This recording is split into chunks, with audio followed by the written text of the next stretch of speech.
जी हम लोग पढ़ रहे थे, एग्जाम्पल नंबर 1 है, assume that the weight of packages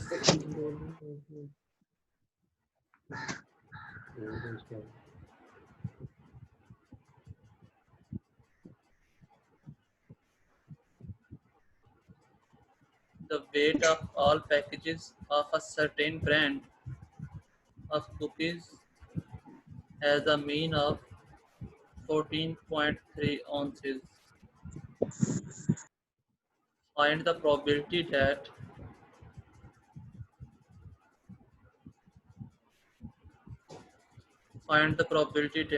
the mean weight of a random sample of 36 packages of this brand of cookies will be less than 14.08 ounces with the standard deviation 0.6 ounces. ठीक है, हमारे पास population mean given है 14.3, sample size है 36 का, ये हमारे पास है less than 14.08, standard deviation है 0.6 ounces. ये ऑन्सिस क्या है? इसको आप केजीज बोल रहे हैं, ये यूनिट है, इतने आउंस. ठीक है, 14.3, sample standard deviation 0.6 and 36 a 14.08. ठीक है, हमारे पास फार्मूला था a minus mu divided by s divided by square root of n. a हमारे पास था 14.08 माइनस म्यू हमारे पास था 14.3, s हमारे पास 0.6, n हमारे पास 36. जब हम इस इक्वेशन को सॉल्व करेंगे तो हमारे पास z की वैल्यू आएगी -2.20. ठीक है, जब हम 2.20 को टेबल में से देखेंगे, -2.20 ये -2.2 है, 0 कॉलम में देखेंगे तो 0.1390 0.139 ये हमारे पास है प्रोबेबिलिटी आ जाएगी. समझ आ गई इसकी?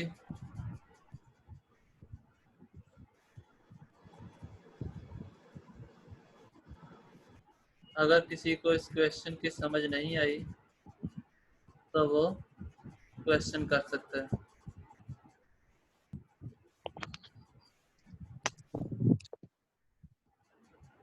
सर एक बार दोबारा टेबल दिखा दे. हमारे पास z की वैल्यू है -2.20. ठीक है, इसको हम टेबल में से देखेंगे, ये माइनस वैल्यूज वाला टेबल है. -2.2 इसको हम जीरो कॉलम में देखेंगे तो ये है 0.0139. ठीक है, तो ये हमारे पास प्रोबेबिलिटी आ गई 0.0139.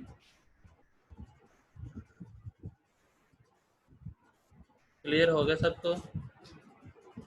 अगर किसी को कोई प्रॉब्लम है तो पूछ सकता है.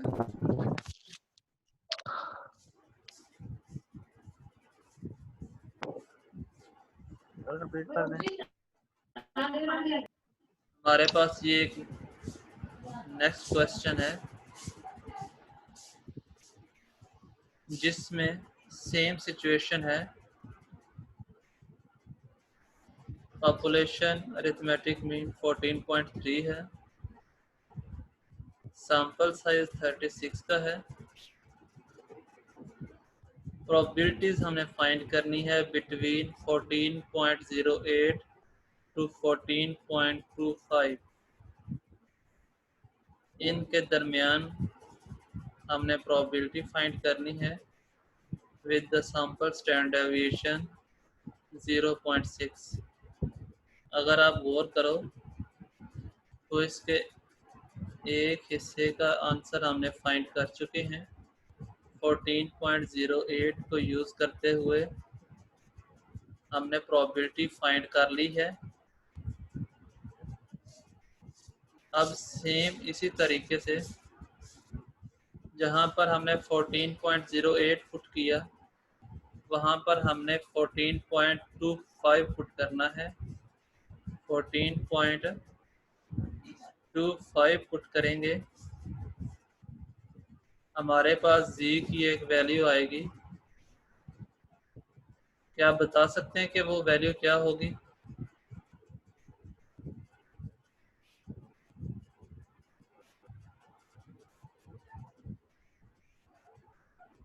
जी, एनीवन? कैलकुलेटर है आपके पास है? सर क्या पुट करना है? 14.08 की जगह पर 14.25 पुट करना है, जो कि क्वेश्चन में गिवन है।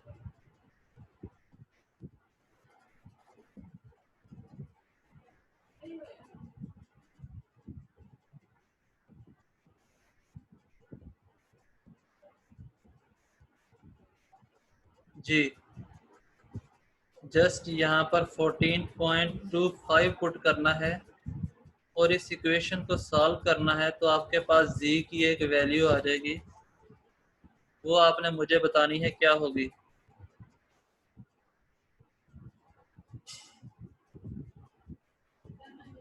सर -0.5। जी, माइनस तो जीरो। -0.5 आ रही है। जी जी, ठीक हो गया। z की वैल्यू -0.5। अब हमने z के टेबल में से -0.5 को 0 में देखेंगे तो हमारे पास आ रहा है 0.30854। ठीक है, समझ आ गई? 0.30854। अब हमने क्या करना है, 0.30854 में से 0.139 जो ऑलरेडी हमने फाइंड कर चुके हैं उसको माइनस करेंगे। ठीक है, समझ आ रही है?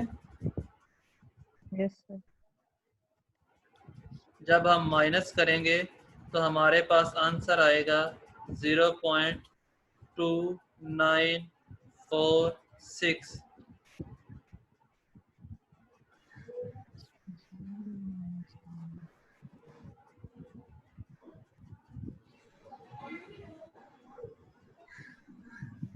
क्लियर हुआ सबको? अगर किसी को प्रॉब्लम है, समझ नहीं आई, तो वो क्वेश्चन कर सकता है।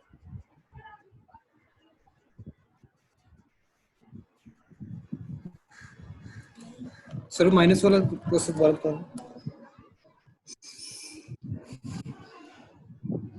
इसी क्वेश्चन में हमने 14.08 पहले पुट किया था।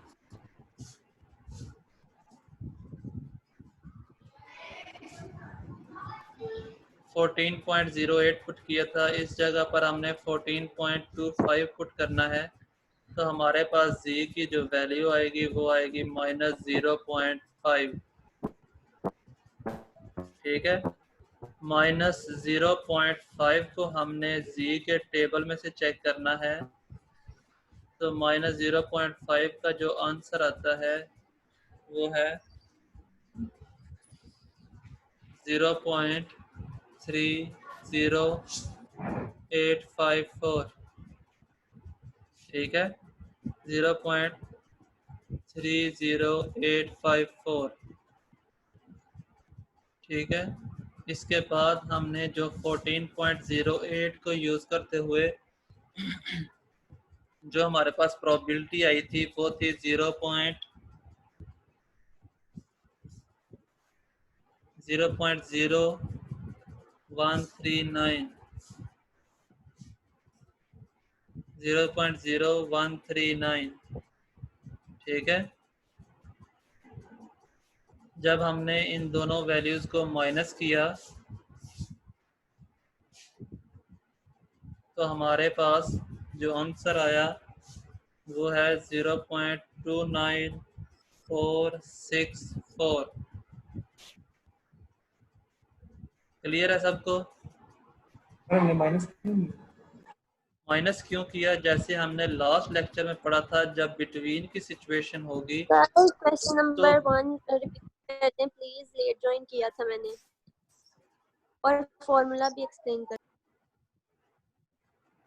रिपीट कुछ भी नहीं होगा। आपने जो कुछ समझना है यही वीडियो मैं YouTube पे अपलोड कर दूंगा, आप वहां से चेक कर सकते हैं। अगर कोई क्वेश्चन है तो आप पूछ सकते हो, आपके रिपीट करने से सबका टाइम ज़ाया होगा। अगर क्वेश्चन होगा तो क्वेश्चन है तो पूछ सकते हो। रही बात कि हमने ये माइनस क्यों किया था, तो जैसे हमने लास्ट लेक्चर में पढ़ा था कि probability of A to B हमने अगर फाइंड करना है, ए से लेकर बी तक की प्रोबेबिलिटी फाइंड करनी है, तो probability of B minus probability of A करेंगे तो इनके बिटवीन की प्रोबेबिलिटी हमारे पास आ जाएगी। तो सेम उसी सिचुएशन उसी तरीके से हम प्रोबेबिलिटी ऑफ बी फाइंड की, जो कि हमारे पास आई 0.30854 और हमारे पास ए की प्रोबेबिलिटी आई 0.0319। जब हमने इन दोनों को माइनस किया तो हमारे पास एंड रिजल्ट आया 0.2946। तो किसी क्वेश्चन में प्लस भी करेंगे? नहीं, हम प्लस नहीं करेंगे, हम हमेशा माइनस ही करेंगे। सर हमें ये कैसे पता चलेगा दोनों वैल्यूज में किसको ए और किसको? जो हमारे पास छोटी वैल्यू होगी उसको हम ए कहेंगे, जो हमारे पास बड़ी वैल्यू होगी उसको हम बी कहेंगे।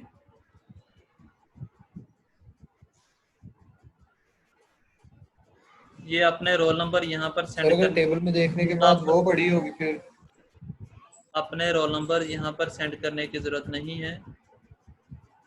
और आपने कहा आपका जो क्वेश्चन है कि बड़ी वैल्यू, अगर यहाँ पर बड़ी वैल्यू आएगी तो आपका आंसर भी बड़ा ही आएगा। अगर आप टेबल को बगौर चेक करो तो जैसे जैसे वैल्यूज छोटी होती जाएंगी माइनस में आंसर बड़ा आता जाएगा, तो इसकी प्रोबेबिलिटीज छोटी होती जाएंगी। ठीक है, अगर वैल्यूज प्लस साइड पे बड़ी हो रही हैं, ठीक है, तो उनकी प्रोबेबिलिटीज भी बढ़ रही हैं, तो ऐसा इशू नहीं होगा। ठीक है, अगर किसी को कोई और प्रॉब्लम है तो पूछ सकते हो। मैंने पहले भी बोला है कि अपने रोल नंबर यहाँ पर सेंड करने की ज़रूरत नहीं है। ठीक है, आपके सर इसका सोल्यूशन दिखाइएगा। इसका रिजल्ट जो सा है वो ये आएगा सर जो 0.29। सर जो पिछली स्लाइड वाला सोल्यूशन था, ये वाला सर इसमें ये क्या डिनोट करता है? सर ये जो साइन लग रहा है ग्रेटर देन लेस देन, इसमें ये डिनोट करता है कि हमने प्रोबेबिलिटी फाइंड करनी है z की, जो कि इससे ग्रेटर हो या a लेस देन है z से। ठीक है, ये इसकी नोटेशन है, इसको ऐसे ही पढ़ा जाता है। Probability of A less than जी।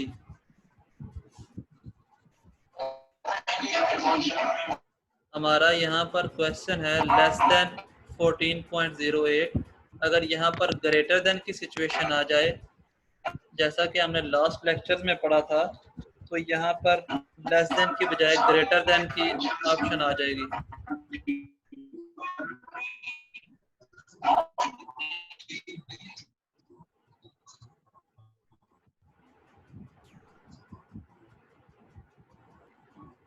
ठीक है, अगर किसी का क्वेश्चन मजीद है तो वो पूछ सकता है।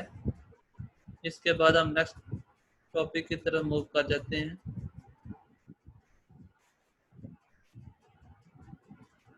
कोई सर हमने क्वेश्चन? इस टॉपिक की प्रॉपर्टीज वगैरह नहीं पढ़ने?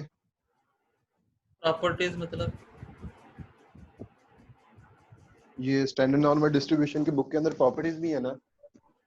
आपको जो बुक मैंने प्रोवाइड की है वो बीएससी स्टैटिस्टिक्स लेवल की है। ठीक है, आपको उसमें से सब कुछ पढ़ने की ज़रूरत नहीं है। आपके जो कोर्स कंटेंट्स में जो कि आपके पोर्टल पे मैंने अपलोड भी किए हुए हैं, आप वहां से चेक कर सकते हो कि आपको उसमें से क्या क्या चीज़ें चाहिए। आपको एक्स्ट्रा पढ़ने की ज़रूरत नहीं है, जितना आपके कोर्स कंटेंट्स में मौजूद है वही आपको पढ़ाया जाएगा।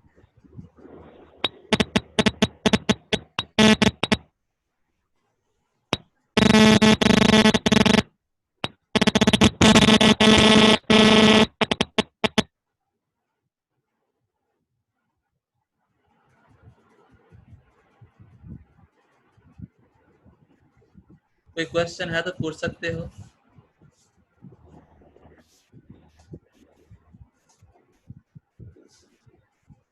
हमारा ये लेक्चर ख़त्म होने वाला है। ये 30 मिनट का लेक्चर है यहाँ पर रिकॉर्डिंग पे। तो उसके बाद जो नेक्स्ट लेक्चर होगा उसमें हम नेक्स्ट टॉपिक से स्टार्ट करेंगे। अगर किसी का क्वेश्चन है तो वो पूछ सकते हो।